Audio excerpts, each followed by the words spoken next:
China's Starhorn Royal Club and Korea's Samsung White. Starhorn Royal Club are making their second consecutive appearance in the World Finals, and they're the only team to have that honor. While their journey has been full of obstacles, they continually manage to overcome adversity and produce miracles. Meanwhile, Samsung White, who are widely seen as the pre-tournament favorites, they've certainly lived up to the hype for the first time, considering 4 of their 5 members failed to make it out of groups last year. This is a team that is now 12-1 after losing only a single match, having completely dominated the competition at this year's World Championship. Let's take a look at the two teams, run down the players, run down the positions, and we'll start with Free. All right, so the top lane matchup here, of course, for Starhorn Royal Club, that's Cola. For Samsung White, that is Looper. And Looper is the most dominant player at this entire tournament. 12.9 KDA, the highest of all 82 players at Worlds. And he's not only crushing, he is unpredictable in a good way. He has played 9 unique champions in 13 games. On 4 of those champions, he hasn't even died yet. He is 26-0-37 on Ryze, Alistar, and Kasten and Akali. He's added Assassins to his champion pool suddenly. This is a player who never turned heads back in Korea, but now he has stepped up, added new things to the pool, and he's turning heads so rapidly he's snapping necks while doing so. Against him is a player who's not quite as powerful here. Cola from Starhorn Royal Club wasn't all that special back in China either, but he's not really stepping up here at Worlds. Looper's played 9 champions, he's played 5 despite playing more total games. He's only got winning records on 2 champions, that's Ryze and Maokai. So you can shut him down really quickly in picks and bans by removing these contested top laners away. And I think it's the matchup where it's Looper running circles around his opponent and Cola falling flat. Yeah, but looking at this too, I mean, when we compare like GPM up in the top lane, Looper's about 70 up on Cola at this point. That is a massive GPM difference. Certainly a lot of this is coming because they have been so dominant in their wins and the games have been shorter, but that's a lot more resources to carry out of the top lane. And I just want to take a trip down memory lane. When we were coming into this tournament, what did we expect from top lane? Boring, tanky champions. All the attention was focused on bot lane. And who surprised? Looper did. He showed us you can play those tanky champions in a non-boring way. He showed us exciting assassin picks, and I don't even want to know what he's ready for this final. Yeah, and as we go into this tournament too, we've seen some of those unique picks coming up in the jungle too. Of course, in the semis, our first Pantheon from Insect, our first Fiddlesticks from Insect. And let's talk about Dandy and Insect now. Both of these guys have had a standout tournament. You can see Dandy having the higher KDA. Both of these guys favor that Lee Sin and that Rengar. Both of them are 2-0 on Rengar. We've seen a lot of bans targeted at Insect in that category. And man, is Dandy good at Lee Sin. 15 KDA and 4-0 on that champion. He's going to be a major threat right there. And when we talk about these players' styles and the differences between them, Insect is more of a catalyst for Royals' playmaking ability. You see him doing those big flash crow storms into turret dives that we saw earlier on. Whereas Dandy, he's the researched one. He's the calculated one. We call him a counter jungler. More than a jungler, we call him the Prince of Thieves because of how he steals objectives. His buff control has been ridiculous. He's got nearly triple the number of buffs stolen that Insect has from the enemy side of the jungle. And I think when you talk about Insect, him being this flashy playmaker, trying to get lanes going, I think that is crucial for Starhorn Royal Club to tilt the mid lane matchup, and that is Corrin versus Pawn here. And we're going to start again with Samsung White with Pawn in the mid lane. 11.9 KDA, he's the second highest in the World Championship, a big all-star player as well. And just like Looper, he plays everything. 8 unique champions played, but his best, I think, are the AD mid laners. He's 42, 4, and 57 on Jace, Yasuo, Talon, Zed. These AD mids have been crushing so far for him. He's even got 6 more champions that he played in the summer split in Korea that he hasn't brought out here. What's more, most of his extended champion pool he's only played once, meaning he's saving them for counter picks. He's saving them for specific matchups, meaning he's got even more prepared that he hasn't shown us yet, and he's an all-star right here. On the other side is Corrin, and Corrin is actually pretty consistent here. He's a little overstepped, but he's quite strong despite having a small, predictable champion pool. Half his games at Worlds are just on Orianna, but he's 6-2 on that champion. He's 2-0 on Lulu. He's got a win on Zilean as well. The support mids are working for his team. His assassin mids of Yasuo and Fizz are actually pretty strong as well. They just haven't quite turned into many wins yet. But this is a player who's been stepping up. Corrin had 80% kill participation in the semifinals. He was actually instrumental in their victories here. So I think if Insect gets mid going, Corrin is a big force. And a tendency I think I've seen so far is that Pawn is the one that always ends up pushing his lane first to disappear, help his side lanes, put pressure, or get that objective control going out there. I want to see if that holds through in this series as well. The one thing, though, that Corrin will have going for him is that Pawn, one of Pawn's most played champions, Fizz, is actually one of a shared champion pool. However, the Jace, I don't know if they're ready for it yet. If they've adapted, we'll have to see in the series. Yeah, the fact that Pawn is always pushing and roaming along with Dandy just means he can influence the map so much easier. So Cola, like you said, has kind of a bad matchup into Looper, and that can be snowballed super easily for Looper if Pawn just roams top. And he can also just hold Uzi down bottom lane, which is the lane that I want to talk about. The most interesting one for me is the AD matchup. I mean, I'm so hyped to see this because really, Starhorn Royal Club's only chance is really just to rely on Uzi as they have before. And I was talking to the stats guy. It's just ridiculous. This guy has the most kills of any player in the finals. He's got higher damage kill participation. He's got higher damage dealt than Imp across the board. I mean, we even look at laning phase, for example. Generally, we use CS differential at 10 to kind of measure laning proficiency. And Uzi has just been blowing everyone out of the water in lane, over 5 CS ahead consistently throughout the tournament. Then you look at Imp, okay? He's only really been ahead in lane in group stage. Since then, in the knockout phase, he's actually consistently been behind his lane opponent every single game. So it's just ridiculous. And the thing that you can't really even quantify past the early game, past the kill participation, is the X factor. Uzi can play when everyone has a target on him. Everyone knows when they play against Royal Club, let's kill Uzi. If he doesn't carry, we just shut him down, we'll gank him, our jungle will pressure him, our middle will roam on him, we'll TP on him, we'll do everything we can to hold this guy down. He's still able to put up these numbers. Then I think of Samsung White. They have so many threats. Nobody's really looking to kill Imp. They have Dandy, they have Pawn, they have Looper. Nobody's looking to just shut down Imp. That's how we win the game. The fact that Uzi can outperform Imp despite his conditions just goes to show how amazing this player is. And that ties in perfectly when we talk about supports. If we highlight Zero against Mata, we always say how Zero is such a defensive, peel-oriented player because he has to, because everybody is trying to kill his AD carry. If we contrast to Mata, the god of supports, can peel equally well, but he adds another offensive flavor to that. If you compare them as well, they've both had good runs, but compare Mata's Janna to Zero. Mata has something of a 27 KDA in 6 wins on that champion. That is absolutely bonkers, insane. If you look at the other picks, Thresh and Janna are just the ones that have been being picked galore, and I wonder if we can target that and just force them on champions they're not used to playing. Right, and when we talk about these guys, of course, they've all seen that Nami, Thresh, Janna that you mentioned, but for me, it's interesting where their champion pools diverge. We see that Mata's been running with the Morgana, with the Braum, these high-engaged champions, whereas, of course, Zero, he's on Zillion. That's how they differ here, but Mata is the big playmaker. He's going to be much more dangerous on the roam in a lane swap scenario. Yeah, definitely something we'll have to keep our eyes on as we get into the game. We are moments away, ladies and gentlemen. All of our analysts are predicting Samsung White will win this series. I want to compare that with how you guys are voting at home on lolesports.com. And according to those numbers right now, 62% of you are agreeing that Samsung White will win. I think there's no doubt that Royal Club are the underdogs in this particular series. We're about to throw over to the Shoutcasters. Freak, maybe some closing thoughts on something that Starhorn Royal Club can do to get themselves a chance in this series. Absolutely. So first of all, Samsung White are undoubtedly the favorites here, and they are undeniably the best early game team in the world. Their average game time is under 30 minutes. They crush people, and especially from the early game. Dandy makes a bunch of plays, Mata puts the wards down to make those plays safe, and all of their aggression turns out well for them. They've only been brought past 35 minutes twice. Game 1 against Evergaming in the group stage, Game 4 against TSM in the quarterfinals.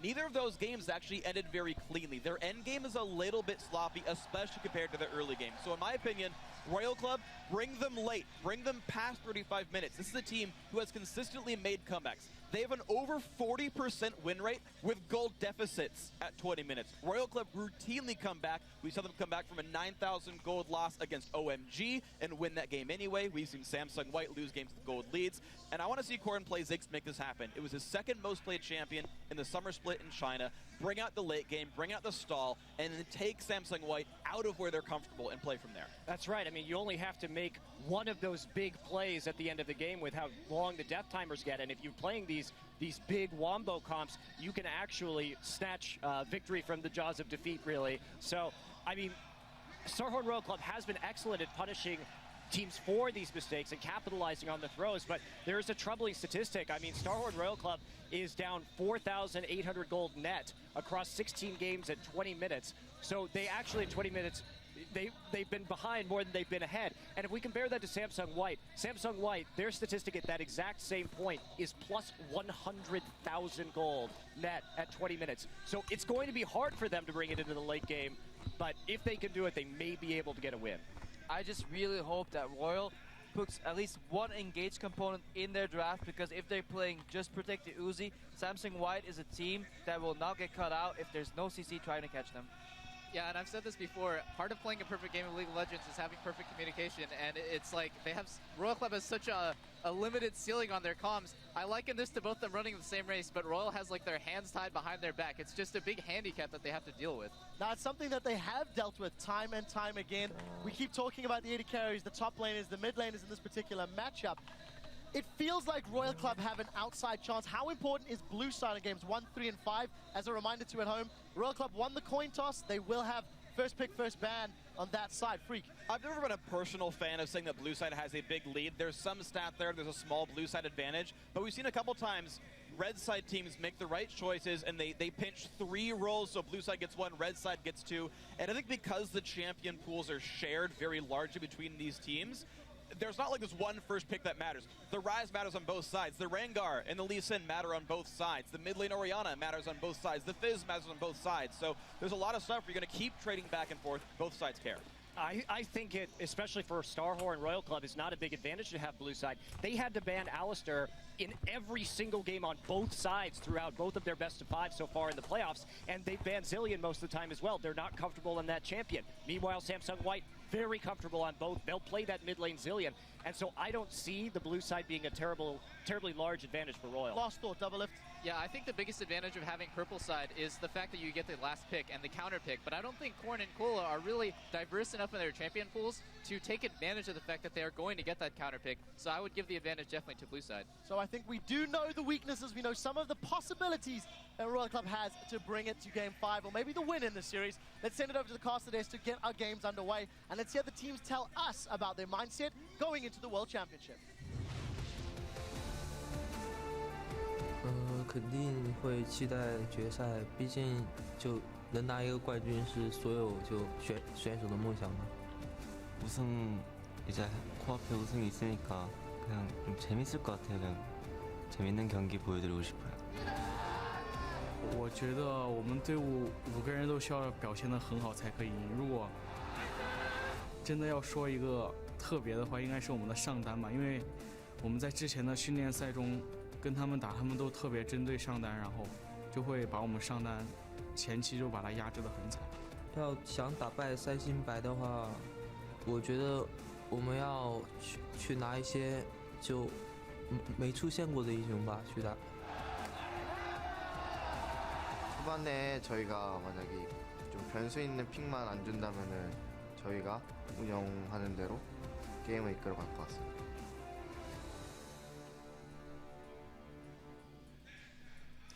Hello everyone, I am Rivington Bisland III, and joining me at the World Championship caster desk are Joe Miller and Joshua Jet Leesman. Gentlemen, it's been a long road, but we're finally here. And it's absolutely insane to be here as well. You know, yesterday when we first came and had a look at the stadium, I was like, this place is going to be off the hook, but it's just surpassed everything so far, and I just can't wait to get the games underway. Exactly, and we were really almost emotional watching that opening ceremony. If anything is going to follow that, it would just be the 2014 World Championship League of Legends, honestly, because that is what we're here for, and we've been leading up to it the entire year, and now it happens. And we just heard both teams kind of have in mind what needs to happen. Let's see if any of that changes coming out of Champion Select, because a lot of things can happen at that point in time.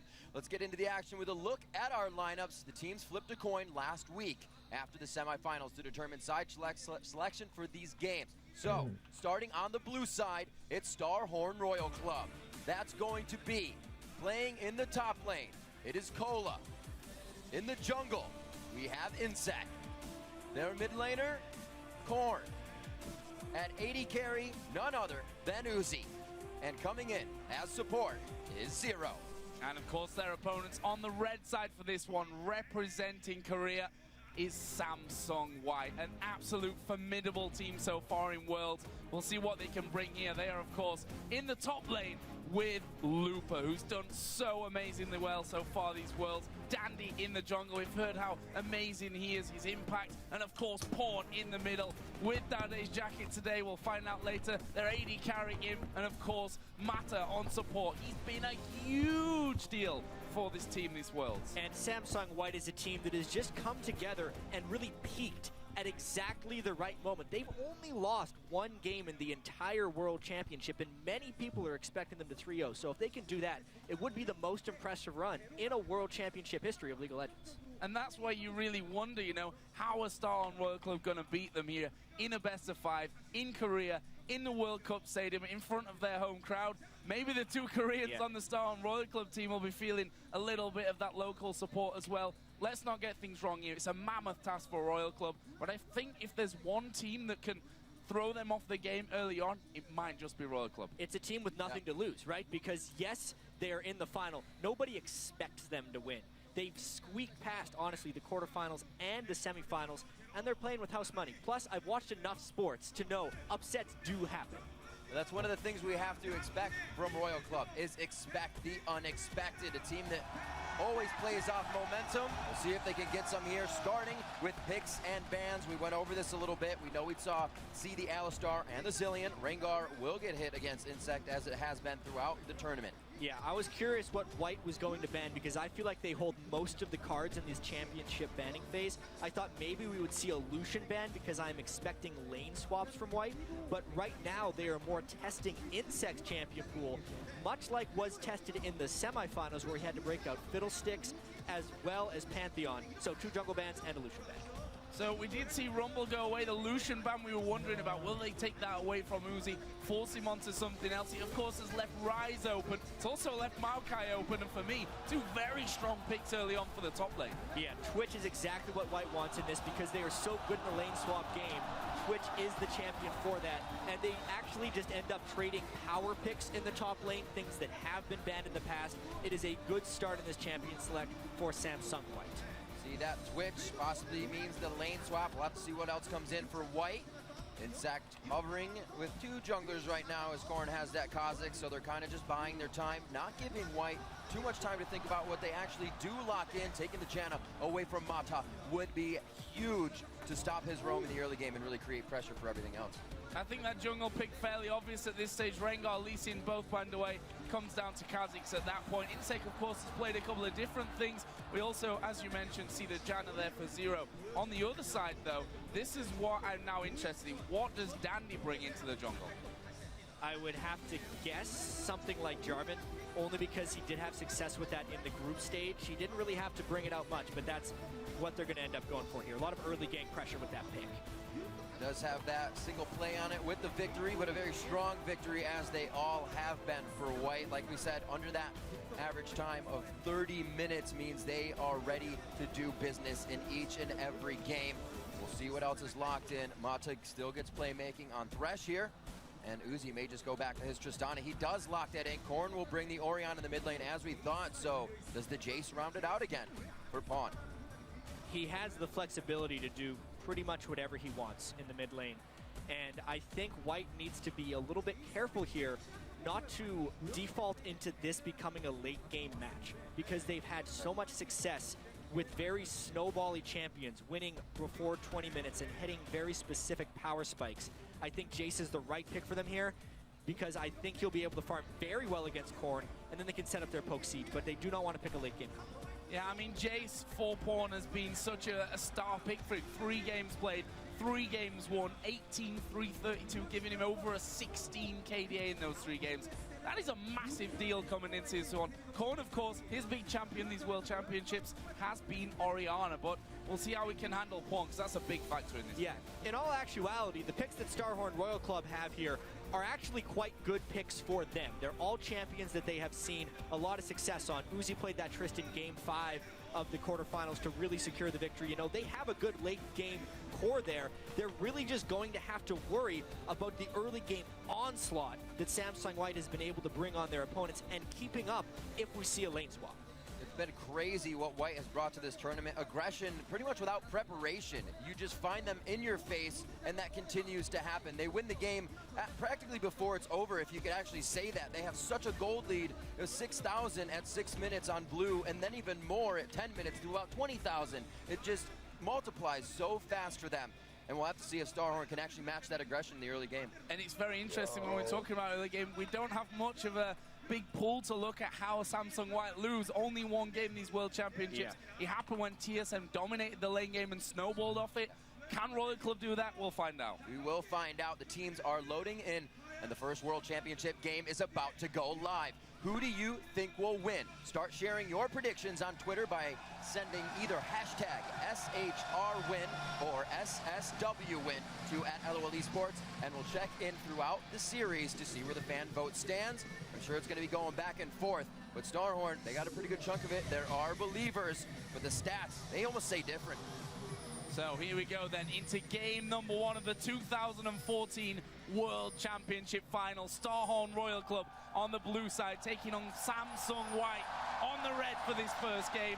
What is going to happen? We talk about level 1. White have done really well at level 1 before. And the biggest thing to take away from Samsung White's level 1 is how quickly they can draw conclusions off the smallest of hints. If they see a defensive ward early in the top lane, they generally think the team's going for standard lanes. If it's a more offensive ward, they're expecting a lane swap. Here, they have a ward to prone for the invade, and now we need to see how White reacts. They've had some incredibly effective level 1s, 3-buffing multiple people, taking 3 buffs at level 1, but they've also had a few minor hiccups because they do get so aggressive. But they absolutely have the upper hand here because they have absolute vision on Royal Club in the jungle. A pincer to be had right now. 2 wards, or at least a ward, laid down. One's in mid. They see that Pawn could start closing up, and they're going to start coming around. This would be the exit path here for Royal Club. They're going to try to hit up for Pawn. They said, where did he go? Oh my God. Rush vision with the ball. Command move there. Uzi takes that jump first. Rocket jump is going to be down. Pawn goes in. He gets knocked out. That's the room prison to him. Zero's the first one. Zero's ignited, and that goes to Dandy to start off a lot of jungle aggression in the game. Royal Club's not done yet. Expect the unexpected. 1 down. They still want to go for this fight. Pawn fires a shock blast without the gate over the wall, and they're going to disengage with first blood already. 1 minute 20 in. It almost looked like Pawn lost his mind there trying to go in before the rest of the team, but that small amount of damage he put down was just enough for them to bait that next kill. Honestly, I think both those players, Zero and Pawn, succumbed a little bit to the pressure of the World Championship. Those were very over-aggressive, considering at that level 1 juncture, there was nothing to fight over, and neither one of them actually needed to blow summoner spells. But because slightly better execution on White's side, they get the first blood, and they also send their laners top. Well, the hectic start that we were looking for happens here in game number 1. See there, Dandy and Looper starting things off on their blue buff, as has happened with the jungler and top laner over. The other side gives us, though, that 2 versus 2 top lane. Jan and Tristana against Twitch and Thresh. What do we think to this one, Jan? This is actually a lane phase that I didn't really think White would buy into. Because of the chaos at level 1, they're actually having to lane Imp and Mata against Uzi and Zero. This is one of the few conditions where Royal Club could actually come out on top of this game. Assuming they can avoid the hooks from Mata, they can actually win this laning phase with a little bit of jungle intervention. This is a very good start for Royal Club if they had just avoided that first blood. A lot of summoner used in the beginning of that fight, so they're going to be down for quite a big time here. We have Exhaust and Flash down for Pawn, maybe a focus coming in for Insec. Still has his Flash up for a dangerous play, but right now they're doing their own thing in the jungle. We're not going to see that swap and help to the jungle or any nonsense in the beginning of this one. Wards have already been laid down for very safe top laning here, coming in for Imp and Mata. So Dandy was topside. Thought he might end up coming over with Zero not having his, but they're pushed to the tower. There's the stats for Imp as well on Twitch. 7-0. Absolute beast on this champion, and with them fanning away that Lucian as well, force Uzi onto his Tristana, which has had a little bit more mixed success, that's for sure, when you look down the statistics. I'm actually still quite surprised that we're seeing this 2v2 in the top lane, but as the lanes are playing right now, Imp and Mata are doing very well with Twitch Thresh. So as long as they can get out of that laning phase and pull a little bit ahead with Twitch Thresh, they're going to be completely okay, because the other lanes, the solo lanes in particular, should completely outperform. If we compare how well Pawn and Looper have played in this World Championship to Corn and Cola, who have played okay, but nowhere near the level of Pawn and Looper, the lane phase really favors White here, adding to the first blood. And White already makes the move. That back, we have to also note, that was 1 kill to Dandy, but 3 assists down Pawn, Imp, and Mata. So they go back quick after having a bit of a CS lead to buy. CS is a bit evened up now, but now to the bottom lane for Imp and Mata. Yeah, and this is more of what we expected. They are reactively swapping. They knew that they had a nice start to shove Uzi and Zero into that lane, and now they're going to be all about getting map control and making moves faster than Royal Club can react to them. When we watched that semifinal against Samsung Blue, it was so fast. I had to watch it again and again to catch all the little things that White was able to do. They really are the fastest playing League of Legends team in the world, and that excels in lane swap scenarios where there are more decisions to be made, that speed has a larger benefit for you. And we saw there the impeccable timing from White. They see the recall in bottom side. They go through into the enemy jungle knowing they'll have the numbers advantage there. They get full vision control. That's the biggest thing there, Joe. Because they recalled first and initiated the swap, they get the vision, and there's a dive. The dive is straight onto Corny. Opponent tanked up the turret. One more hit will come in, but he survives that one. And again, Dandy coming around the side, but it was basically a one-on-one play, which Pawn is so good at. Yeah, and honestly, the end of that play started a minute and a half ago when the duo lane recalled from the top lane, because that prompted Uzi and Zero to go back, which prompted time to get vision control in the jungle, which allowed Dandy to turret dive, knowing that a counter gank could not be there because he came from a place of absolute vision. It is just Samsung White working in synchrony as they have the entire World Championship. Ridiculous aggression and calculation. Pawn's flash and exhaust both being ready, not ready, exhaust was, but he couldn't flash out of that. They knew what they needed to do, and this is what Samsung White continues to do, is push small advantages, and they become very big, very fast. It's incredible to watch right here, but honestly, the game is obviously not over. It's just 2 kills. Royal Club needs to adjust to the speed of this match. They need to be able to make their own aggressive moves. If you play on the back foot against Samsung White, as we've seen Blue tried to do just for a little bit, you get absolutely crushed. So this mid lane then, after Korn went down, obviously takes no genius to realize that Pawn is going to be starting to get a big advantage there. Tia, almost a brutalizer done for him as well. There was a pink ward put down, so Royal Club actually have the 3 pink wards across the map, but did you see the pings there? They've literally just pinged on all 3 pink wards, one after the other to clear out. Yeah, one amazing thing that I find watching Samsung White games is, yes, we talk about the communication they must all have, but honestly, one person or even 2 people cannot communicate the team-wide movements that they make. It's because they've played the same style for so long. Everyone contributes, and it's more about them all being on the same page. The ward control and the vision on this map has already deeply invaded Royal Club's personal space. So there's no way Royal Club is comfortable right now in any of their lanes, really, because they don't have jungle control, they don't necessarily have CS leads, they've already been dove in the mid lane 5 minutes into the game. Things are not going well for Royal, and that means they can't react to the next play that White decides to make. Saw just a minute ago the combination of Pawn and Dandy giving each other help to clear one of those pink wards that now Mata is in that area for. And another thing we see Dandy doing, if he does well or doesn't do well, is rushing those mobility boots to continuously make plays. Yeah, and it's just so he can get more control, place more wards, make it to more ganks. With the early level 6, expect some fireworks.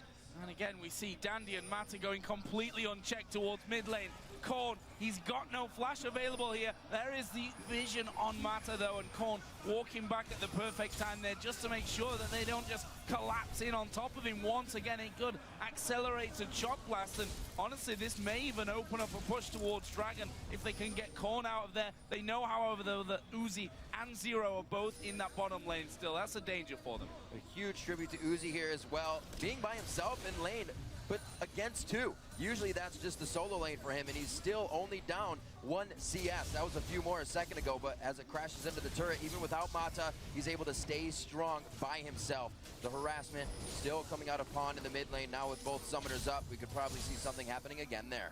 Yeah, but one thing that Royal Club is probably pretty happy about is Uzi has not been attacked. Surprisingly, the focus has been on the mid lane of Royal Club, and now the top lane. The solo lanes are actually what White has decided to target. Cola is in a whole heap of trouble. That's going to be a big hit. Oh, this is really bad. Pawn's come up from the mid lane as well. There was the teleport coming in. Korn, he may just be going down on this one. Who's tanking up the turret? It was Pawn. He flashes away, and he gets out of range just in time. 3 men low, but they get their 2 kills. These are actually the 2 biggest mismatches in this series. The top lane, mid lane of White versus Royal Club, and it is showing here via the help of Dandy and the teamwork they are showing. constantly having Ryze and Orianna pushed into their turrets is allowing White to make the aggressive moves. Pretty much all of their kills, save the first blood, have been from turret dive situations. Nothing is safe, and it is completely unexpected because everyone expected them to attack Uzi. Seeing this one again, it was just Cola dying at the right time, and then just really great exhaust use to make sure the Shockwave couldn't finish them off, and turret dancing right there. Each one of those guys, if they take one extra turret shot, would have fell, but it's still flawless thus far, 4 kills to 0. Royal Club still not giving up here. They're trying to make plays on top of being behind. It's only 2K right now, but Dragon looks like it could be on the horizon, very much so for Samsung White, and that's going to catapult them even more into the lead. Pawn starts building up the Brutalizer. It'll be a Last Whisper next as he gets that damage going. The tier already stacking in that sense, and Looper's almost finishing that Rod of Ages to charge up as well. The wards to be cleared out here.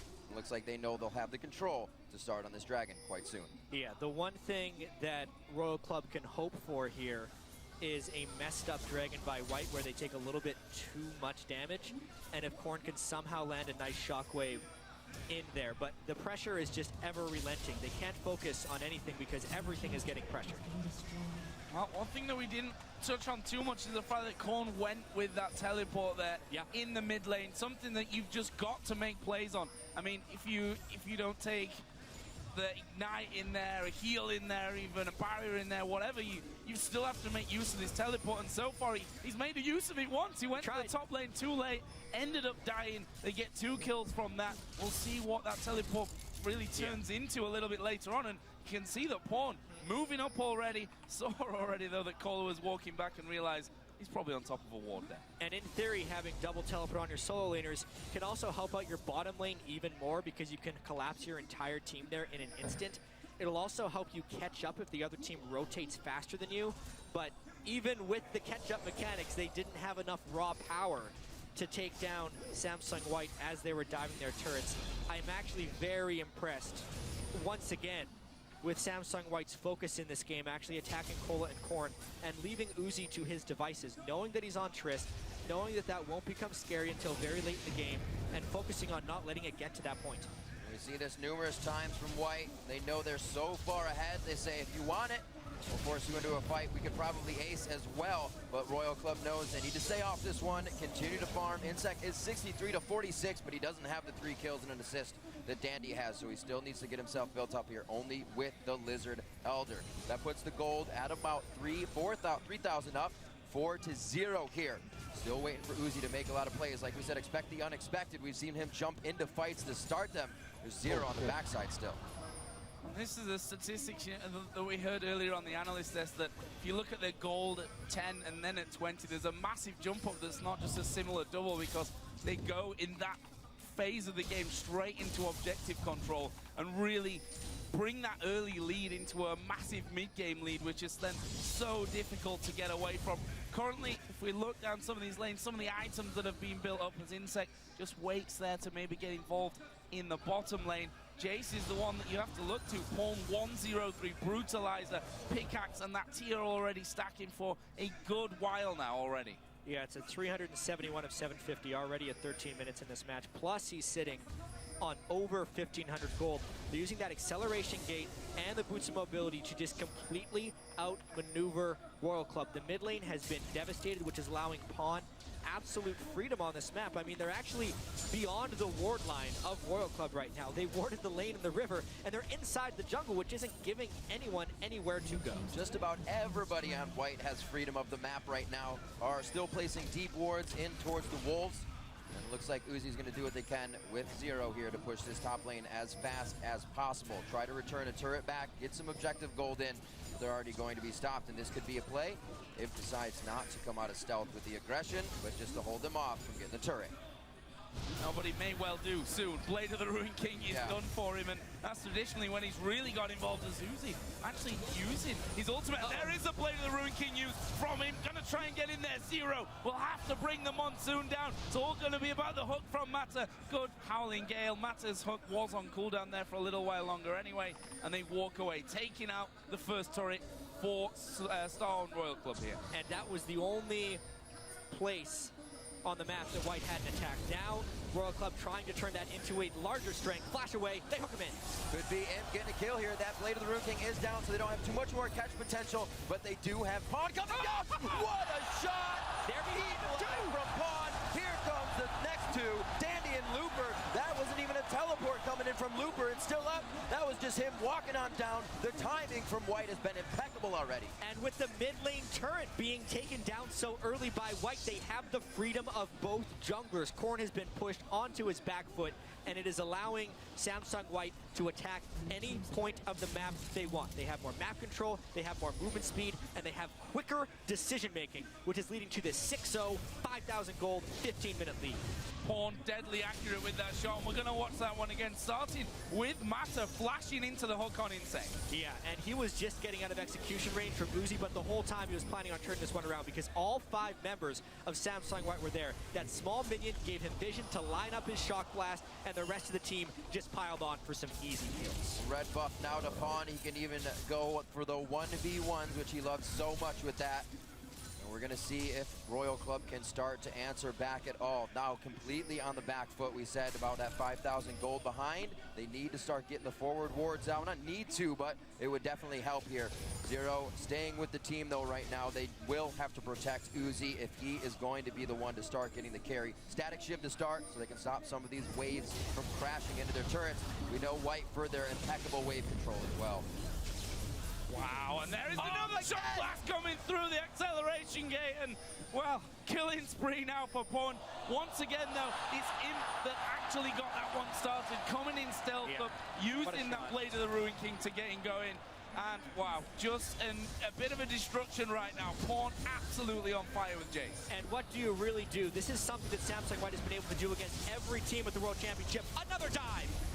Oh, there's the moving from Mata. Monsoon using the back. There's the kill coming down. First one of the game from Royal Club. But what will it cost them? Zero goes down. They trap in Kohler as well. Only an Uzi and a Core to survive it. And now they go back, say thank you for the turret as well. We'll run away. It was only Mata that went down for Samsung White. And they get 2 more kills on the backside. First blood in a sense for Royal Club, but is on the support. It goes to the mid laner, and they lose yet another turret. 4 turrets to 1, and still completely on their back foot. This is what Samsung White does to teams. Well, even the White himself is in the lane. He's helping out. He's helping out a little bit. It's what we've seen from White throughout all of their games from the tournaments is this skirmish team that also has that pick potential to come in and just keep eating people alive. We see it here from both sides. They create another pincer. And this could have been a whole lot more worse if Dandy didn't get Shockwave out of his EQ combo. That slowed down the initiation from Samsung White, but you can see it's just a full pylon. They are very tanky and very willing to all go in on the same page. It's at 15 minutes. A lot of the old criticisms against Samsung White were the fact that they would get over-aggressive in games. They would become overconfident.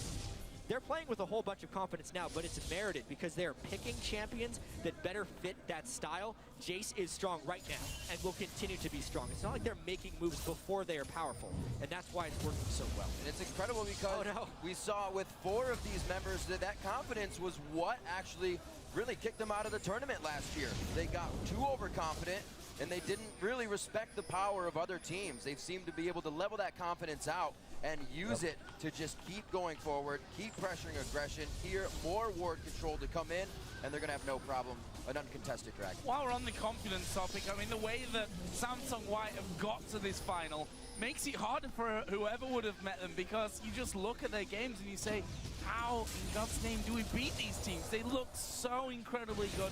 They're making very rare mistakes. Yes, you'll find 1 or 2 in each game, but not usually things that you can just jump on and say we can snowball the game from that point.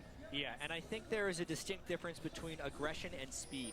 Samsung White just plays fast. Yes, they are aggressive, but it is all very calculated. They see one ward on the other side of the map, and that will mean they can make a play completely elsewhere. We've seen that time and again in this game. They are always having more people faster than Royal Club has. They pick boots of mobility up as quickly as possible on their jungler. I mean, Dandy had those at 5 minutes into the match. Insec is still yet to complete his, because at the moment, Royal Club can keep up, so they're just trying to become as powerful as possible in very small corridors in the hopes of a brawl. But White isn't really letting them brawl. They're picking the fights when they want. That was a little crazy, though. Mata gets himself into a dangerous spot, but do they want to fight? Looper's already there, knocks Insec away, and he makes sure Uzi cannot return. That's the Buster shot onto Looper, and they've hardly taken any damage as they take over control now of the bottom jungle. We saw two of the, oh, I don't even remember the name now. Scrying orbs, there it is, had to be up on the map.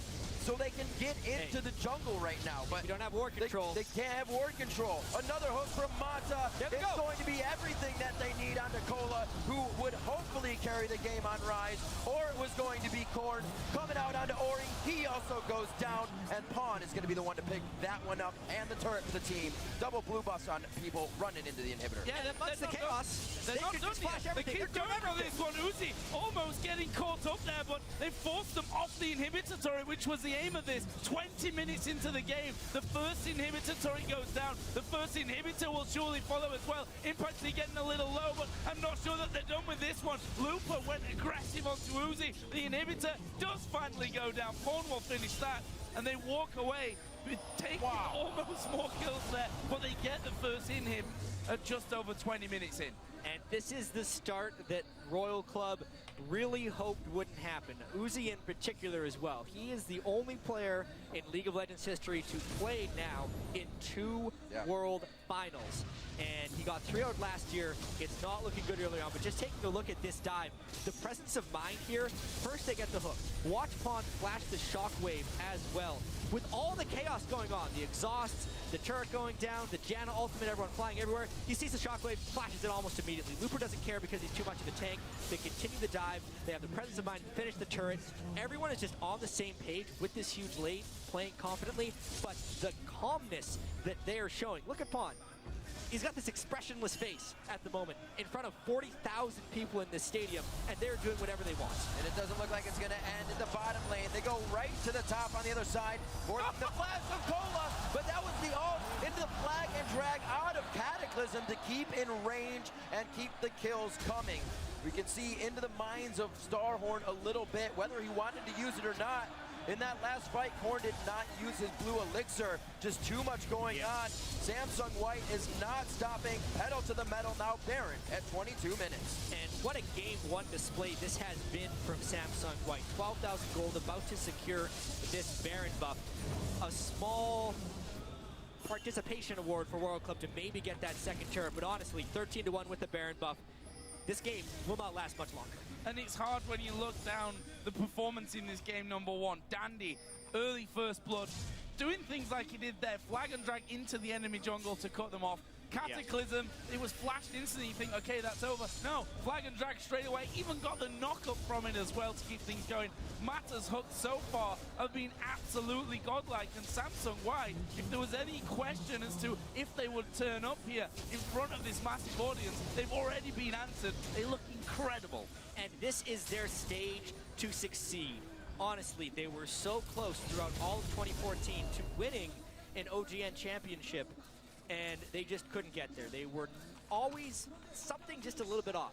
Everything is coming together here, and honestly, they've always been a pretty fast team playing the game, but they haven't necessarily picked the right champions for them. Additionally, this is such a good patch for them, and it's showing through right here. This gold lead is insurmountable pretty much at 23 minutes, and they're just waiting to group up to finish the game. And it's quite easy for White to succeed. Every time they win a fight, they're able to go back and finish another core item. We just saw Uzi finishing a last Whisper after his static shiv. Pretty strung out for gold in that bottom lane. If he's going to be the carry, it's going to be that much harder. He's pretty much done with that build, I think, at this stage. I mean, if you compare that to the Ghost Blade, to that Blade of the Ruin King, obviously Pawn's the one you look at in his items and you say, well, he's just out of control. Black Cleaver, Muramana is done there. He's got a BF sword on top of his last Whisper. This is a Jace that blows you up. Everything catching Korn out. This could be inhibitor number 2. 14,000 gold lead is absolutely showing. We know White for the lowest games or lowest average time out of groups, highest KDA, and they're showing us how it happens right here. On to Uzi, Arcane Smash, not a chance to think about it. He goes down from the hands of Pawn. That one misses. Not much more damage coming out, but Corn still down. Uzi's got 30 seconds. Insect gets caught. There's the Cataclysm. There's the takedown as Dandy gets another one for himself at 5-0-9. The first Nexus turret in 24 minutes. The second one follows through, and we're already on to game 2. 24 and a half minutes in. The Nexus goes down. Samsung White take game 1. And you have to wonder how Royal Club could come back from that. Because from minute 1, they were defeated. They were spotted in their initial level 1. They picked champions they were relatively comfortable with, but definitely took a lot longer to turn on. Their strongest player, Uzi, was given freedom in the early game, and they were still absolutely destroyed. So White prepared so well for this, executed nearly flawlessly, and they're 2 games from the championship. And that's one of the things that I like coming in here. You said comfort picks pretty much all around. Royal Club did get those comfort picks. Colo wanted Rise. That's what we were thinking at least, right? Always played better on it than his Aurelia. You have Insect on Kha'Zix, Corn on his Orianna. Okay pick because the 2 jungle bans, but it's honestly still pretty good.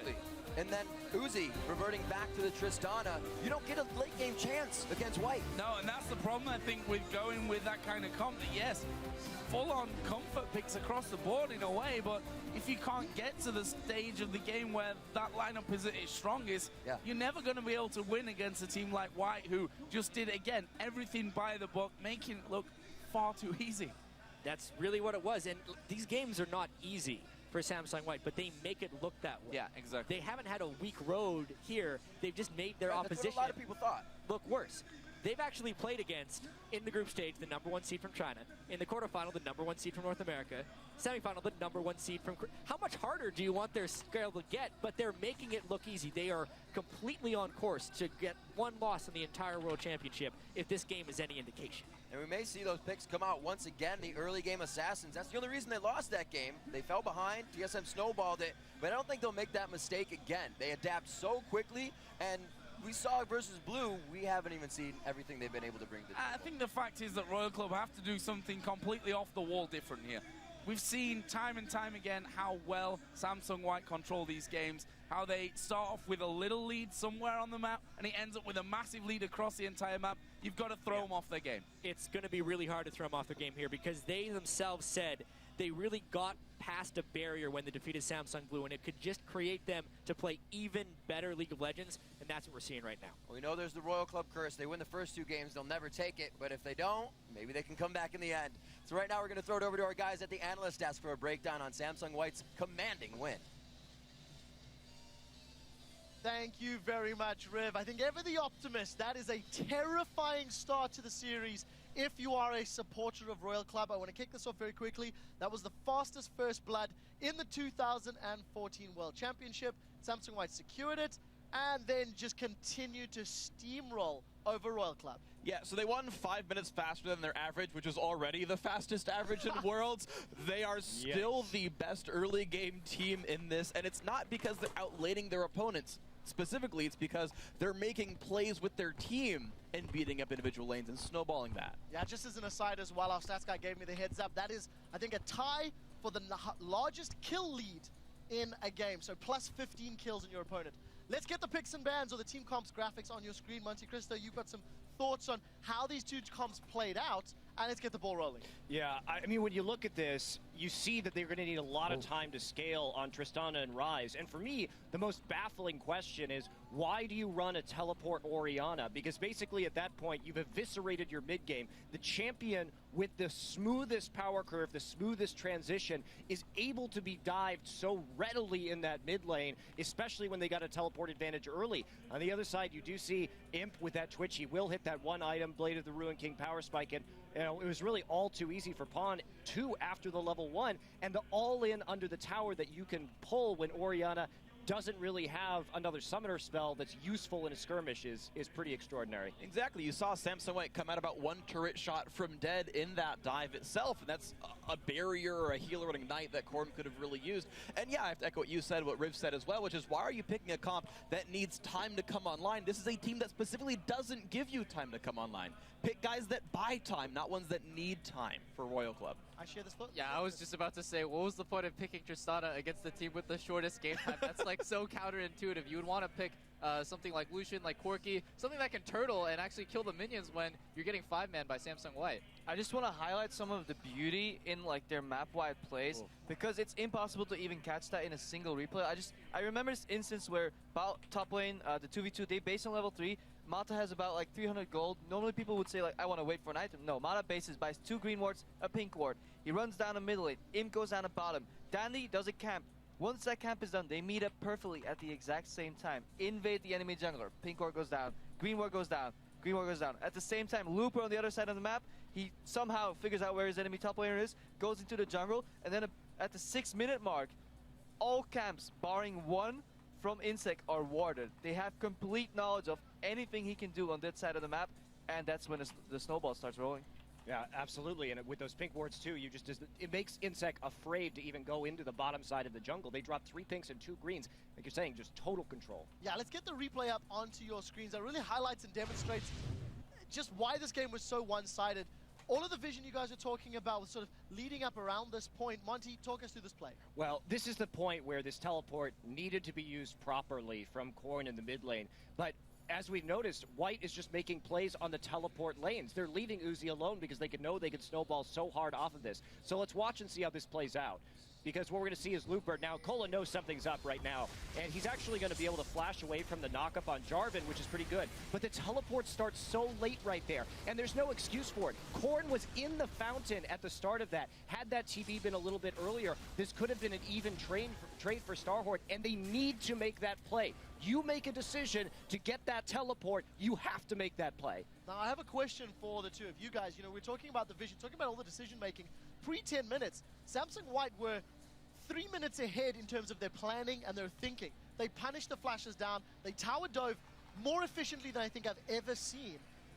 Is that just communication? Is that planning? Is that natural thinking? See, I mean, the beauty in that play that Monty highlighted there, it doesn't matter when the TP comes in because White will react in unison together and they will make the right choice every single time. If they realize TP is going to stop them and Orielty can just screw them over on that dive, they'll just back off, but they know exactly what their limits are, they know exactly how many tower shots they can take, and they know exactly when to flash out. It's just a beauty to watch them play League. Yeah, this game really illustrates how well Samsung White shot calls on the fly. When they see that double teleport, they know double TP generally is used to snowball your bottom lane and protect your bottom lane from ganks. So if Pawn was to go down, roam like you said he would, and go down for the 4-man gank with Dandy bottom lane, they can double TP and turn that gank around so easily. They abandon bottom lane, even though that's like a really high priority player to shut down. They never gank that lane and just abuse the fact that there are down summoners in the solo lanes and just snowballed off of Corrin and Kola. And not only just the shot calling of, hey, what lanes do we go for, but the actual individual plays that we were talking about. We were talking about in the preview show as well, about a team has to kind of understand collectively, instinctually, what kind of plays work, what kind of dives work. There's no way they're saying,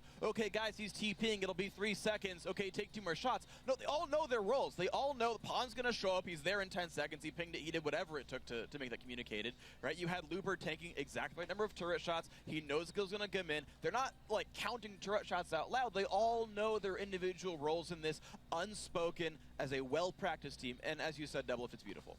Closing thoughts, Crepo, just before we move on? Yeah, just watch Mata's player cam and how much he's talking. I wish I spoke Korean because I would be taking notes. Yeah, fantastic demonstration from Samsung White. They've definitely showed up to play. It's going to be an uphill battle, even more so for Royal Club.